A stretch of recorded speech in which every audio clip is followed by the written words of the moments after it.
सध्या आपण प्रभादेवीमध्ये आहोत आणि माझ्या मागे असलेला हा पूल म्हणजे ज्याला एल्फिन्सन ब्रिज म्हणून ओळखलं जातं, हा प्रभादेवीचा पूल आज रात्रीपासून बंद होणार होता, मात्र तसं आता होणार नाही आहे अशी सूत्रांकडून माहिती कळते। म्हणजे या ठिकाणी वरळी शिवडी उन्नत रस्ता मध्य आणि पश्चिम रेल्वे मार्गावरला ओलांडून प्रभादेवी इथून पुढे शिवडीकडे जाणार आहे आणि 150-125 वर्ष जुना हा पूल आहे। मात्र हा पूल आता पाडकामाला सुरुवात करत असतानाच इथल्या सगळ्या स्थानिक रहिवाशांनी विरोध केलेला होता, कारण 19 इमारती यामुळे बाधित होणार होत्या।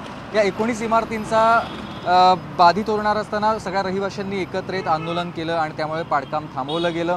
पुढे काही कालांतरानं संरचनेत या पुलाचा बदल केला गेला आणि केवळ 2च इमारती यामुळे बाधित होणार आहेत, ज्या प्रभादेवीच्या दिशेला उतरल्यानंतर दोनही इमारती रस्त्याला अगदी निमुळत्या होतात आणि रस्ता चिंचोळा होत जातो। त्यामुळे ह्या दोन्ही इमारती बंद करण्याचा किंवा या तोडून त्यांचं इतर ठिकाणी पुनर्वसन करण्याचा निर्णय घेण्यात आलेला होता। मात्र आता तसं होत नाही आहे, कोणताही निर्णय त्याचा अद्याप झालेला नाही आहे। त्यामुळे इतर जे 19 इमारतींमधल्या उरलेल्या ज्या 17 इमारती आहेत त्याचा देखील कोणताही पुनर्वसनासंदर्भातला किंवा क्लस्टर डेव्हलपमेंटचा निर्णय झाला नाही।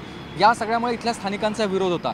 आता मुंबई पोलीस, MMRDA त्याचबरोबर इतर सगळ्या आस्थापनांनी देखील यावरती चुप्पीच साधलेली आहे। म्हणजे आज बंद होणारा पूल बंद होणार सध्या तरी नाही आहे अशीच चित्र आहेत।